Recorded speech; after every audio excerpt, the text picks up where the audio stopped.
আরে চলে এসেছো তুমি? তাড়াতাড়ি করে কিছু রান্না করে ফেলো তো, তোমার ভাই আসছে।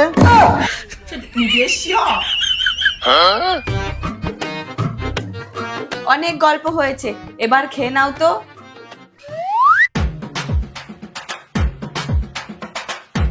রান্না কেমন হয়েছে?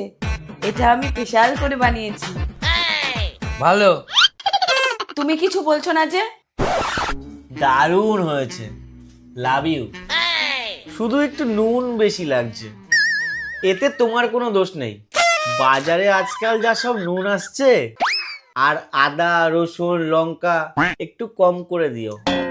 বাজারে জিনিসের যা দাম, তোমার ভাই তো আর যাওয়ার সময় বিল দিয়ে যাবে না।